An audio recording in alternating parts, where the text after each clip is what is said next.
Welcome to our channel. నేను మీ వెంకట్. ప్రస్తుతం మనం ఎక్కడ చూసిన సామాజిక మాధ్యమాల్లో వినిపిస్తున్న పేరు Alekhya Chitti pickles. Non veg పచ్చళ్ళకు ఫేమస్. అంత పాపులర్ నడుస్తున్న పచ్చళ్ళ వ్యాపారం ఒక్కసారిగా ఆన్లైన్ దుకాణం బంద్ చేయాల్సిన పరిస్థితికి దారితీసింది. ఇంతకీ ఆ స్టోరీ ఏంటో ఒకసారి మీకు చూపిస్తాను నేను. ఎవరైతే ఉన్నారో అలేఖ్య చిట్టి అనే అమ్మాయి మనకి ఇలాగా చేసింది అనమాట. చాలా బాధ అనిపిస్తుంది. చూడండి ఆ ఆడియో రికార్డింగ్ వినండి. పంపించిన అదే యాక్చువల్లీ సిస్టమ్ నాకు పంపించారు అనమాట. యాక్చువల్లీ నేను చూపించడానికి ఇక్కడ నెంబర్ షో అవుతుంది అనమాట. నేను ఎడిటింగ్ చేయను. చాలా మాట్లాడినది. మచ్ కాస్ట్ ఎక్స్పెన్సివ్ అసలు పిచ్చి బాగుందనా ఈ తక్కువ ప్రైస్ ని కూడా నువ్వు భరించలేను, high cost too much cost expensive అంటున్నా అంటే ఈ దరిద్రం ఏ రేంజ్ లో ఉందో నేను అర్థం చేసుకోగలను. నా మాటిని 4 ఇళ్లలో చూసుకుని పాస్ పని చేసుకుని బతుకో.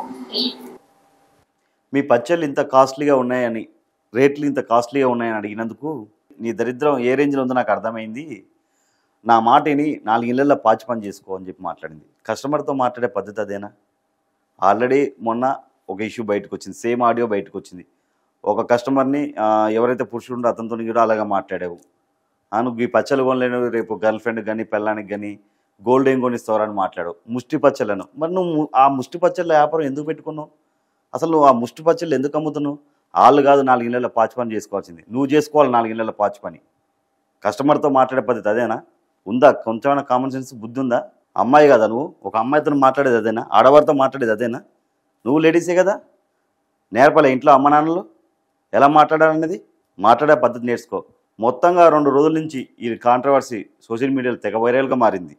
ఇక అలేఖ్య చిట్టి పికల్స్ని నెటిజన్లు బాగా ట్రోల్ చేయడంతో దుకాణం బంద్ చేసుకోవాల్సిన పరిస్థితి ఏర్పడింది. వాట్సాప్ అకౌంట్ను కూడా డిలీట్ చేశారు. ఇన్స్టాగ్రామ్లో స్పందించడం లేదు. వెబ్సైట్ కూడా ఓపెన్ కావడం లేదు. కస్టమర్ని గౌరవించాలని ఇలా నోటిదూలతో మంచి పేరున్న బిజినెస్ని క్లోజ్ చేసుకున్నామని నెటిజన్లు అంటున్నారు, మండిపడుతున్నారు. ఇప్పటికైనా బుద్ధి తెచ్చుకొని ఎవరికైనా సరే మనం ఒక బిజినెస్ చేస్తున్నాం అంటే కస్టమర్లు మనకు దేవుడితో సమానం. ఆ కస్టమర్లను మనం కాపాడుకోవాలి.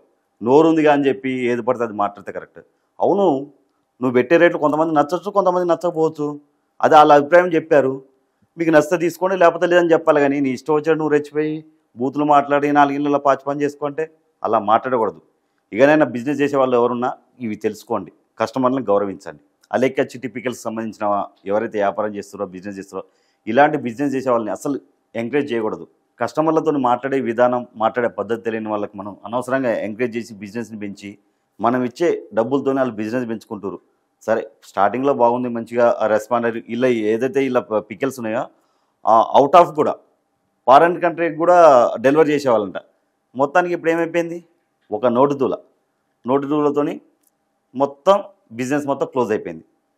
మళ్ళీ బిజినెస్ చేయగలరా? కస్టమర్లు ఎవరైనా నమ్ముతారు ఇలాంటి వ్యక్తుల్ని? అందుకే మనం మాట్లాడేటప్పుడు ఆచితూచి మాట్లాడాలి. అలేఖ్య పికల్స్ సంబంధించిన చిట్టి పికల్స్ కొంచెం మాట్లాడేటప్పుడు చూసి మాట్లాడడం నేర్చుకోమ్మా. బిజినెస్ చేయడం ఎలా అనేది నేర్చుకొని ఆ తర్వాత మళ్ళీ నువ్వు ఇక ఏ బిజినెస్ పెట్టినా చేయడం కష్టమే. నిన్ను ఎవరు నమ్మరు. కస్టమర్లు నీకు ఎట్టి పరిస్థితుల్లో కస్టమర్లు రారు.